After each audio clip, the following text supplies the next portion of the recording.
Olá, caro estudante! Bem-vindo a mais uma disciplina de seu curso. Neste vídeo, vou procurar apresentar conteúdos que possam ser úteis na sua vida profissional, bem como auxiliar no aumento da sua cultura artística. Afinal, conhecer um pouco mais sobre obras de arte é adentrar na própria história do desenvolvimento da humanidade. Esta disciplina aborda os aspectos necessários e importantes na leitura de obras de artes visuais e a produção de sentidos que causam em diferentes meios socioculturais. Sendo assim, a partir deste estudo, você terá mais condições de olhar para uma obra e saber decifrá-la. Claro que isso não se consegue de uma hora para outra.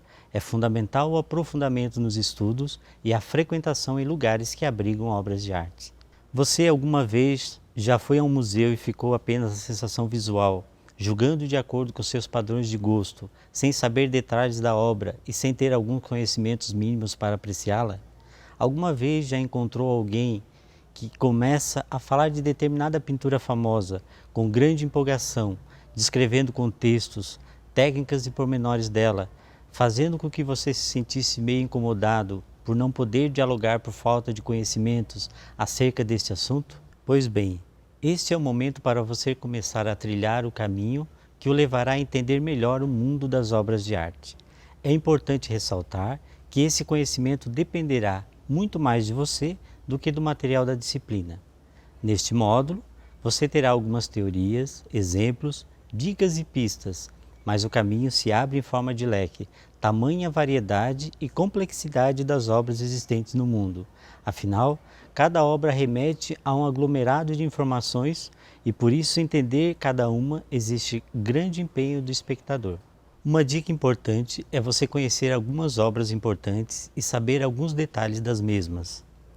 Para que você possa entrar em contato com esse arsenal tão rico que é a leitura de obras de arte, gostaria de destacar nesta videoaula os seguintes assuntos: o Nascimento de Vênus, de Botticelli; a Escola de Atenas, de Rafael; a Ceia dos Imaús, de Caravaggio; do 3 de maio de 1808, de Goya; o Almoço dos Remadores, de Renoir; Quarto em Alice, de Van Gogh. Vamos ver com mais detalhes cada um desses assuntos? Então, vamos lá!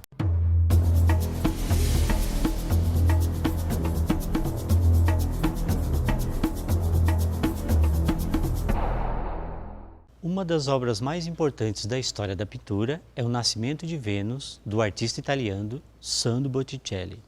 Ele a pintou em 1484. O quadro retrata o nascimento da deusa da beleza chamada de Vênus pelos romanos e de Afrodite pelos gregos. A lenda segundo a qual o quadro fora criado conta que Urano e Gaia, respectivamente o céu e a terra, uniram-se para gerar os titãs. Porém, um de seus filhos, que representa o tempo, castrou o pai com uma foice e jogou os restos genitais no mar. Com isto, se produziu uma espuma e no seio desta nasceu a deusa da beleza chamada Vênus. Esta obra é considerada revolucionária, pois foi a primeira obra de grande escala que reproduzia um tema não ligado à igreja, mas à mitologia greco-romana, tão admirada pelos artistas e eruditos da época. A personagem principal da pintura, Vênus, é representada de maneira clássica, cujo olhar parece voltar-se para dentro de si. A sensualidade do corpo é atenuada pela mão que esconde o sexo. O tom da sua pele e a pose fazem alusão às estátuas de mármore da Roma antiga. Do lado esquerdo aparece o personagem Zéfiro, ou Vento Oeste, que é filho de Aurora, o amanhecer. Abraçado à ninfa Clóris, sopra suavemente Vênus até a praia. Eles estão rodeados por rosas. Segundo a mitologia antiga, quando a deusa do amor nasceu, a rosa fora criada como símbolo do amor, que apesar de seu perfume e beleza refinada, possui espinhos para lembrar que o amor pode ser dolorido. Ao lado direito está uma ninfa assistente chamada Hora. Ela representa a primavera, estação que traz a renovação e o renascimento. Está vestida com um longo vestido florido que ondula ao vento. Notamos também o bosque de laranjeiras no plano direito do quadro. As ondas do mar foram inventadas num padrão diferente do convencional. Em vez de imitar as ondas do mar, o artista estilizou em formato de V que se modificam à medida que se aproximam da parte inferior da concha. Uma característica presente nas obras de Botticelli é o contorno bem delineado do corpo, especialmente das mãos e dos pés. Mostrando um dos mitos clássicos da história da humanidade, Botticelli nos transporta para um mundo fantasioso e poético, através dos personagens bem elaborados e das cores bem definidas e suaves.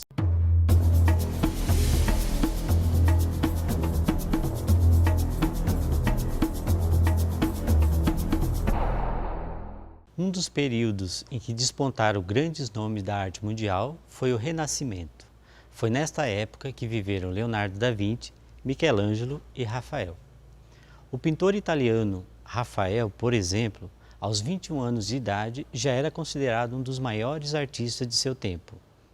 Uma de suas pinturas mais significativas, a Escola de Atenas, fora encomendado com o objetivo de decorar uma das paredes de uma das salas do Vaticano, local em que era utilizado como biblioteca e que o Papa também assinava os decretos da corte eclesiástica. A pintura representa os grandes personagens da filosofia clássica grega antiga. No centro estão Platão e Aristóteles. Rafael fazia grandes estudos e planejava seus personagens com cuidado. É o que vemos nas duas figuras centrais. Platão, cuja teoria principal é o mundo das ideias, aponta para cima. Aristóteles, estudioso da filosofia natural e empírica, faz um gesto com a mão abarcando o ambiente ao seu redor. A perspectiva clássica foi bem representada. Basta vermos a arquitetura em que aparece como fundo do quadro. Do lado esquerdo superior, Rafael colocou a estátua do Deus da razão e no canto direito a deusa da sabedoria. Estas duas instâncias do saber humano devem andar lado a lado para guiar o filósofo na busca pela verdade. A cena retratada pelo artista é dividida por grupos de figuras, produzindo uma impressão de harmonia. Do lado esquerdo, no piso superior, aparecem dois personagens importantes na história: Alexandre o Grande e Sócrates. No plano inferior esquerdo, Pitágoras, famoso matemático grego, faz alguma demonstração para alguns interessados. Mais ao centro, Rafael utiliza a fisionomia de seu contemporâneo Michelangelo para representar o pré-socrático Heráclito. Além de colocar Michelangelo na figura de um deus seus personagens, Rafael desenha a si próprio no canto inferior direito, olhando para o espectador. Outras alusões deste tipo são notadas. Platão se parece com Leonardo e Euclides se parece com o arquiteto Bramante.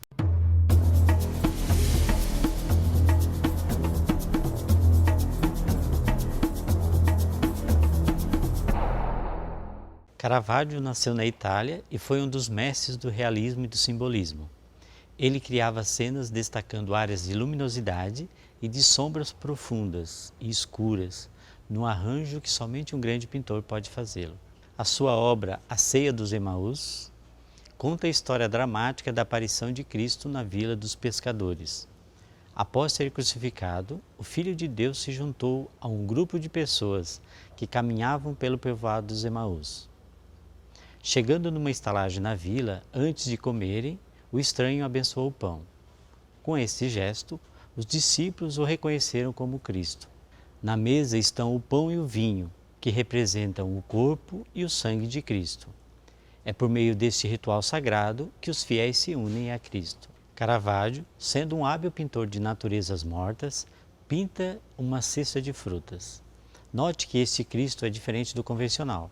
Aparece sem barba, menos magro e mais vistoso. Alguns símbolos são vistos na obra. A concha na túnica do personagem da direita sugere que ele é peregrino. As mãos ásperas dos pescadores remetem para o fato de que são de verdade, e não apenas modelos contratados para a cena. O dono da estalagem de pé não participa da ceia, mas remete nosso olhar para o gesto e o rosto de Cristo. A sombra da cabeça de Cristo na parede faz-nos pensar num halo diferentemente da tradicional auréola dourada pintada pelos clássicos.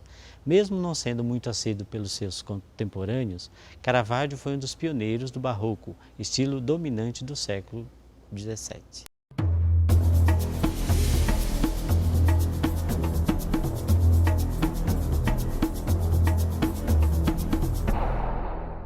Francisco de Goya se tornou pintor da corte real espanhola aos 43 anos de idade. Dentre as grandes obras destaca-se o 3 de maio de 1808. Pelo título que o artista deu ao quadro, já sabemos que se trata de um evento histórico e importante. Os cidadãos de Madrid se rebelaram contra os franceses no dia em que o exército de Napoleão invadiu a Espanha, a saber, em 2 de maio de 1808. No dia seguinte, 3 de maio, o exército francês se vingou do povo revoltado da Espanha, matando não apenas os que se manifestaram contra a invasão, mas também muitos inocentes. Mais do que retratar um evento histórico, a obra mostra a crueldade humana. O personagem central, de braços erguidos em forma de cruz, parece querer gritar contra a tirania e a barbárie da execução. Perceba que esta figura é a mais iluminada da cena, ganhando destaque sobre as outras, cujo gesto parece não fazer efeito frente ao exército. Ao lado dele, há um frei franciscano suplicando, talvez, pelas vidas inocentes assassinadas. A expressão de terror é notável em seus personagens, que aparecem de frente, enquanto os fuzileiros aparecem de costas, como se não tivessem sentimentos, agindo como máquinas de matar. No primeiro plano, vemos cidadãos espanhóis mortos impiedosamente. Note que os soldados estão muito próximos das vítimas. Goya assim os colocou para dar dramaticidade à cena. Para aumentar o clima assustador, o artista deu grande destaque para o céu e o pintou de um negro implacável. Um dos simbolismos usados por Goya é a construção pintada atrás da cena principal. A torre, que está em destaque, sugere a supremacia e o autoritarismo das instituições políticas e religiosas. Uma das características da pintura de Goya é o jeito como produz suas pinceladas. Estudando e inspirando em Velázquez, suas pinceladas eram fluídas e pastosas. Goya disse certa vez que o sono da razão produz monstros. Esta forma crítica e alerta de ver os acontecimentos, esta maneira de não deixar a barbárie tomar conta do mundo e de usar a razão em favor da arte para contar alguns temas importantes, na tentativa de não deixar o bom senso dormir, foi marcante em algumas de suas obras.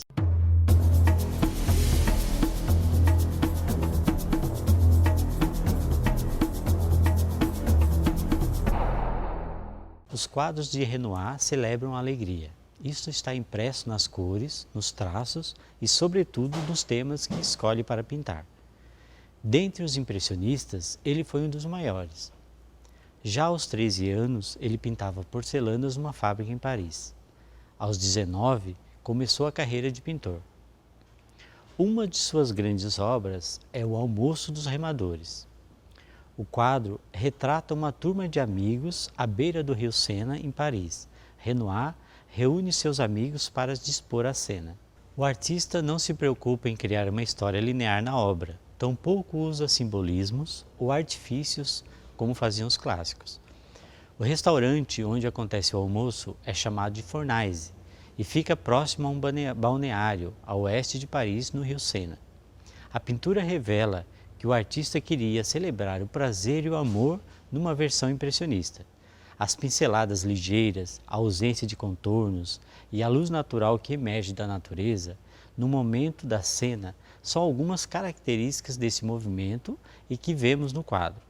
As sombras são feitas por um azul intenso e não pela aplicação do preto. Bem ao fundo, abaixo do todo, vemos alguns barcos velejando no rio. Esta é uma prática de lazer mais popular no Rio e que atraía a atenção dos jovens parisienses. No canto superior esquerdo, vemos o senhor Fornaise, dono do restaurante. Os remadores costumavam se reunir lá, pois a comida era boa e a atmosfera era entusiasmada. A mulher que brinca com o cãozinho logo abaixo é uma modelo que posteriormente se tornou a esposa de Renoir.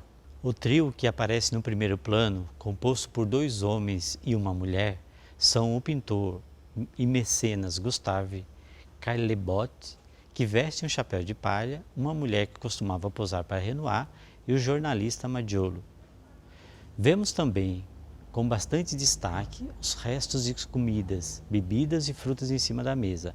Natureza morta é um dos temas preferidos pelo pintor. No centro do quadro está a modelo preferida de Renoir, Angèle. Os demais são amigos do artista que se divertem espontaneamente, criando um ambiente agradável e animado.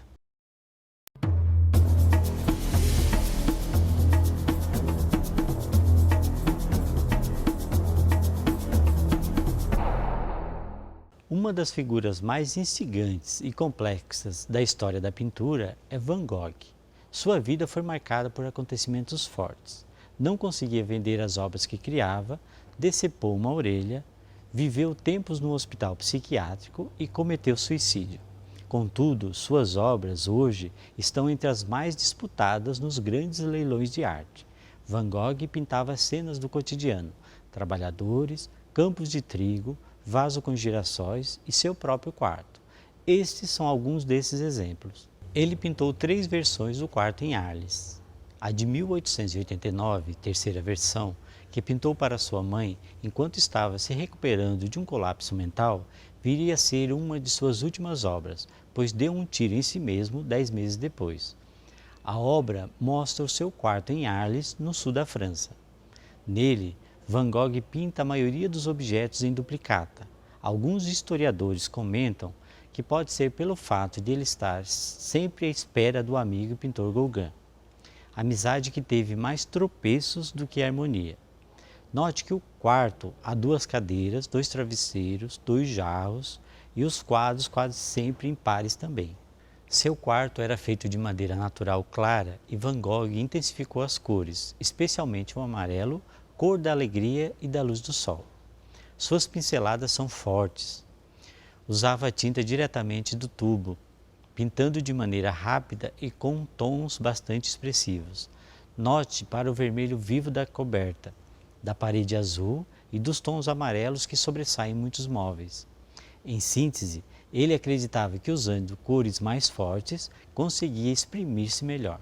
Sobre esse quadro, ele escreveu a seu irmão Theo: "Desta vez é só o meu quarto, só que a cor faz tudo, e dando uma simplificação, um estilo mais esplendoroso às coisas, é sugestivo aqui do descanso e do sono em geral. Numa palavra, olhar o quadro deve descansar o cérebro ou então a imaginação." Com isto, vemos que ele era consciente do impacto emocional que a cor causa no espectador.